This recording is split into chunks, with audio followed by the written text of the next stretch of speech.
La séance est ouverte. L'ordre du jour appelle les questions au gouvernement. La parole est à Monsieur Thierry Robert. Monsieur le Président, mes chers collègues, ma question s'adresse au Premier ministre. Monsieur le Premier ministre, vous qui avez le souci de la bonne gestion des deniers publics, je voudrais aujourd'hui attirer votre attention sur le projet de la nouvelle route du littoral du Conseil régional de la Réunion. La route la plus chère de France, titrait il y a quelques jours le magazine Challenge. Ce projet est une hérésie financière, un non-sens économique, une folie dont le coût ne pourra pas être supporté par les Réunionnais. Le coût de ce projet, sans un vrai raccordement à la ville de Saint-Denis, est déjà de 1,6 milliard d'euros, dont 780 millions financés par l'État. Avec les inévitables surcoûts d'un chantier en mer, ce projet coûterait près de 3 milliards d'euros. Cela induirait un remboursement annuel pour la région de près de 50 millions d'euros pendant 40 ans.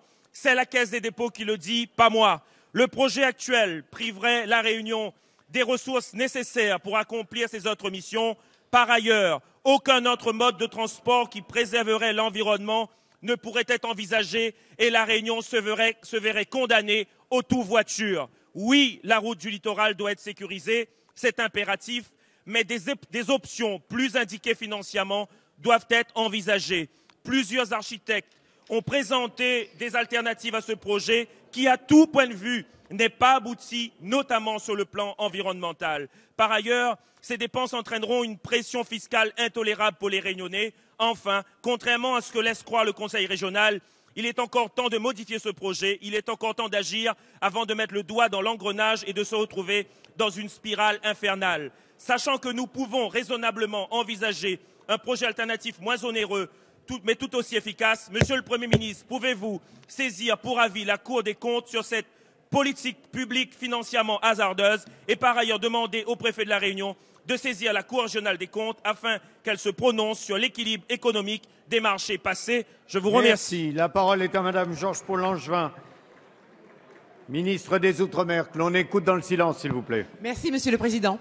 Mesdames et Messieurs les députés et Monsieur le député Thierry Robert, vous nous interrogez sur la question de la route du littoral à la Réunion.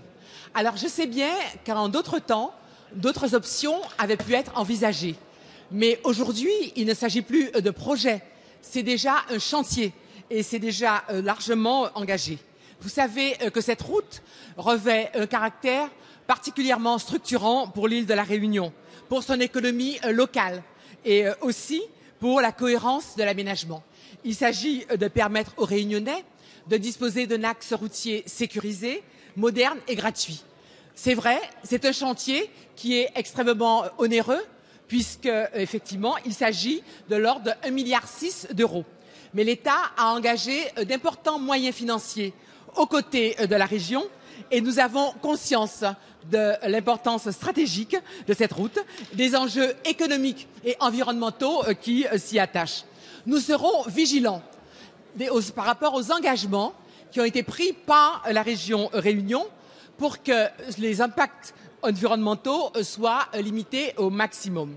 Nous allons accompagner aussi la région dans son rôle de maître d'ouvrage et nous ferons en sorte que l'information du public et la participation des parties prenantes soient respectées. Et je pense notamment aux débats et aux enquêtes publiques. Mais aujourd'hui, nous devons surtout faire en sorte qu'il y ait des instances de suivi du chantier, mais revenir en arrière ne me semble pas quelque chose de possible.